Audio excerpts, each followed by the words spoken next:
आप आम आदमी पार्टी की प्रवक्ता भी हैं और आप एक वकील भी हैं।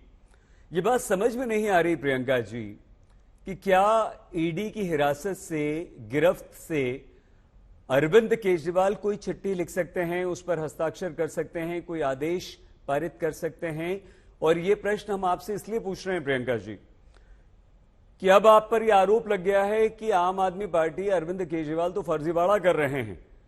फर्जी चिट्ठियां दिखाई जा रही हैं मंत्री आतिशी और सौरभ भारद्वाज की तरफ से, एक वकील होने के नाते भी और प्रवक्ता होने के नाते भी। प्रियंका जी।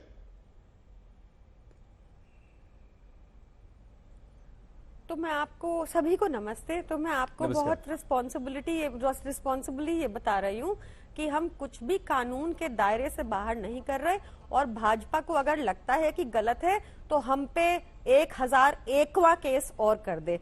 पर आज जो बहुत गंभीर बात है, और मैं चाहूंगी इसको प्लीज गंभीरता से लिया जाए, क्योंकि सुधांशु जी एक बहुत अच्छे वक्ता हैं, तो मैं और सांसद भी हैं देश के, तो मैं चाहूंगी वो जरूर बताएं कि अगर शरद चंद्र रेड्डी, जिसको भाजपा प्रियंका जी मास्टरमाइंड, प्रियंका जी क्षमा के साथ मैं आपको रोक रहा हूं की बुला रही थी प्रियंका जी। नहीं, मेरी पूरी बात होने दीजिए। नहीं, आपने तो प्रश्न का उत्तर नहीं दिया ना, आपने सवाल का जवाब नहीं दिया, इसलिए हम पूछ रहे हैं।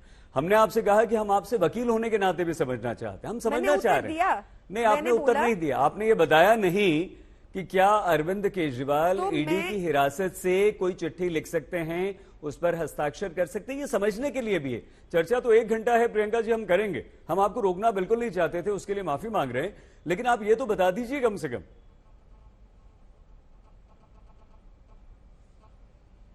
तो मुझे प्लीज मेरी बात पूरा करने दीजिए, आपको आंसर मिल जाएगा। मैं आपको बहुत रिस्पॉन्सिबली कह रही हूं कि अगर आपको लगता है, भाजपा को लगता है कि इसमें कुछ फर्जीवाड़ा है, तो हम पे 1001वां केस कर दे, पर मीडिया में माहौल ना बनाए, इस बात से बचने की कोशिश ना करे कि शरद चंद्र रेड्डी, जिसको भाजपा की ईडी किंगपिन बता रही थी शराब माफिया का, जिसको 10 नवंबर को अरेस्ट कर खूब प्रताड़ित किया गया कि वो अरविंद केजरीवाल जी के खिलाफ बयान दे दे, जो कोर्ट गई है बोलने की ईडी उन पर लगातार दबाव बना रही है। 8 महीने बाद जब उनकी बेल हो जाती है और वो सरकारी गवाह बन जाते हैं, उसके बाद पता चलता है कि इसी किंगपिन से भाजपा ने 60 करोड़ रुपए लिए, 60 करोड़ की रिश्वत ली। सोचिए अगर ये ऐसा होता कि आम आदमी पार्टी के अकाउंट में ये पैसा आया होता उस लिकर माफिया से, तब क्या सवाल करती मीडिया हमसे। इसलिए बहुत जरूरी है, क्योंकि सुधांशु जी यहाँ सांसद हैं, ये ईडी को बिल्कुल मजाक बना के रख दिया है। 0.4% उनका कन्विक्शन रेट रहता है। अजीत पवार जो 70,000 करोड़ के घोटालेबाज हैं, वो इनकी पार्टी में आके साफ हो जाते हैं। छगन भुजबल की फाइलें खो गई, ईडी कोर्ट में ऐसा बोलती है।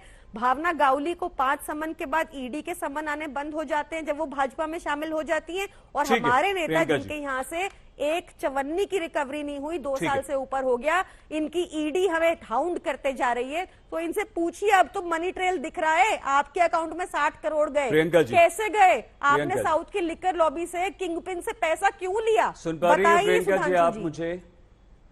प्रियंका जी, मैं फिर से कह रहा हूं कि मुझे अपने प्रश्न का उत्तर नहीं मिला। जी, मैं सुन पा रही हूं। नहीं मिला। और आप सुधांशु जी से 1000 प्रश्न पूछ सकती हैं, आपका अधिकार है, लेकिन चर्चा यहां हम अरविंद केजरीवाल की कर रहे हैं, आप दूसरी बातें लेकर आ गई हैं। मुझे अभी भी प्रश्न नहीं मिला, अभी भी प्रश्न का उत्तर नहीं मिला। मुझे सिर्फ ये बता दीजिए, ले गए अरविंद केजरीवाल। अरे तो जो हम पूछ रहे हैं वो आप बताइए ना। मैंने तो आपसे कहा कि आप वकील भी हैं। आप कुछ इल्लीगल नहीं कर रहे। हमने कुछ इल्लीगल नहीं, हमें ये समझ कानून के दायरे में रहकर कर रहे हैं सब कुछ। मैं आपको एज अ वकील बता रही हूँ। हाँ, तो मुझे ये समझ में नहीं आ रहा, आप हमें समझा दीजिए। तो आपको मतलब ये समझ आ गई कि 60? अरे आप सुनिए ना प्लीज प्रियंका जी प्लीज। क्या अरविंद केजरीवाल ईडी की हिरासत से, गिरफ्त से कोई चिट्ठी लिख सकते हैं? वो चिट्ठी पर उनके हस्ताक्षर हैं या नहीं, आप ये बता दीजिए।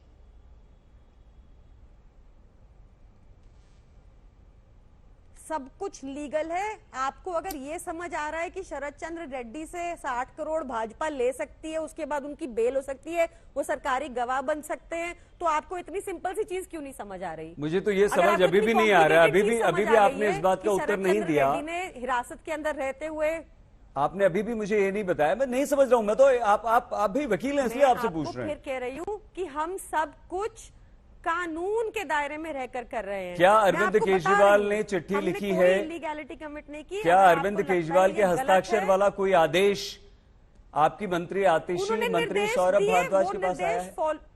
उन्होंने आदेश दिए, वो आदेश पालन किए जाएंगे। वो जो चिट्ठी आतिशी ने दिखाई वही आदेश है, वो अरविंद केजरीवाल ने लिखा। इतना गंभीर मुद्दा आपको कैसे लग सकता है? मुझे ये बताइए कि क्या आदेश पारित कर दिए जिससे आप लोग इतना परेशान हैं? नहीं, दिल्ली की जनता के हक में आदेश पारित किए, आप इस बात से परेशान हैं आदेश कैसे पारित किए? आप इस बात से पारित है कि शरद चंद्र रेड्डी की बेल, इस बात से तो आप परेशान है नहीं कि शरद चंद्र रेड्डी की बेल हो जाती है जब 60 करोड़ भाजपा को मिल जाते हैं। आपको इस बात से परेशान होना चाहिए कि कानून व्यवस्था की क्या हालत कर दी है इस करप्ट बंगारू लक्ष्मण की पार्टी ने। आप इस बात से व्यथित नहीं है और इस बात से व्यथित है कि दिल्ली की जनता के हक में कैसे अरविंद केजरीवाल जी ने जेल के अंदर से आदेश पारित कर दिए। कमाल चल रहा है ये तो। आप पूछिए इनसे कि अगर ये शरद चंद्र रेड्डी ने हमें ठीक है प्रियंका जी, ठीक है, रिश्वत दी होती, ठीक है, मैं आता हूं, दोबारा आपके पास आता हूं। तो क्या होता? प्रियंका जी, हम आते हैं दोबारा आपके पास, और हमें क्या पूछना है नहीं पूछना है वो तो हम पूछ लेंगे। हम कहाँ व्यथित हैं नहीं हैं ये अलग बात है प्रियंका जी। हम आपसे समझना चाह रहे थे और बात अभी भी मुझे समझ में नहीं आ रही है। डॉक्टर त्रिवेदी, डॉक्टर साहब, कहीं ऐसा तो नहीं, हम इसे सीधा सीधा जी डॉक्टर सुधांशु, मैं आप ही के सुधांशु जी आप ही के पास आ रहा हूं। डॉक्टर साहब, कहीं ऐसा तो नहीं कि सीधे सीधे ना खाऊंगा ना खाने दूंगा की बात करने वाले आपके प्रधानमंत्री, एक कट्टर ईमानदार अपने आप को कहने वाले मुख्यमंत्री को अगर इस समय लोकसभा चुनाव और उसके बाद दिल्ली के विधानसभा चुनाव 6 महीने के अंदर अंदर सीधे सीधे कहीं आपको इसका राजनीतिक फायदा मिल रहा है?